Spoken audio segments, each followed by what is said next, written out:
In ancient Israel, every detail of the priesthood was designed by God with holy precision and none of it was random. From their duties to their garments, each element had a sacred meaning. One of the most fascinating and often overlooked features of the high priest's clothing was the small golden bells sewn into the hem of his robe. Why would a priest need bells on his garments? According to the Bible, it wasn't decorative, it was a matter of life and death. The instruction to attach bells to the priest's robe comes directly from God in Exodus 28 to 33:35.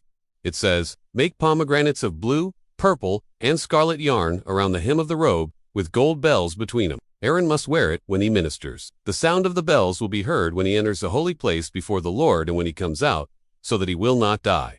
That's a powerful statement. The sound of bells was not just ceremonial, it was a safeguard, a divine signal that allowed the high priest to survive in the presence of God's holiness. To understand this, we need to recognize the sacred space of the Holy of Holies, the innermost part of the tabernacle, and later, the temple. This was where God's glory dwelt. No one was permitted to enter it except the high priest, and even then, only once a year on the Day of Atonement. As outlined in Leviticus 16, if the priest was impure or entered incorrectly, he could die in God's presence. The bells were a form of reverence and protection. As the priest moved, the sound of the bells would indicate that he was alive, that his ministry was being accepted, and that he was following God's order. The presence of these bells is a reminder of God, as holiness so intense that even those chosen to minister to him had to come with fear, purity, and exact obedience. The bells signaled that the priest was still active in the sacred space. Some Jewish traditions suggest that a rope may have been tied around the priest's ankle, so that if he died in the Holy of Holies, he could be pulled out without anyone else entering.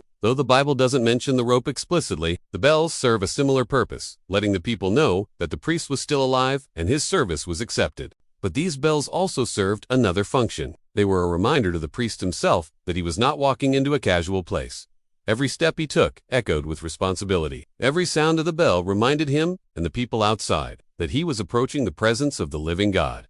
It was not only a symbol of movement, but also of accountability. The robe itself was part of a larger set of garments that God commanded Moses to make for Aaron and his sons. According to Exodus 28:2, these garments were to be made for glory and for beauty. The priest was to reflect the majesty of God, but also carry out his duties with absolute seriousness. The bells and pomegranates around the hem worked together. The pomegranates represented fruitfulness, righteousness, and divine blessing. The bells symbolized sound, motion, and the presence of life. Together, they created a holy rhythm, both a warning and a testimony. Interestingly, the New Testament also speaks of the importance of reverence in God's presence. In Hebrews 10:31, it says, "It is a fearful thing to fall into the hands of the living God." Though we now have access to God through Jesus Christ, who is our high priest, the principle of reverence still stands. The bells on the priest's robe remind us that approaching God is not something casual. It is holy. It is sacred. It demands humility, preparation, and honor. And while we no longer wear priestly robes or enter temples made with hands,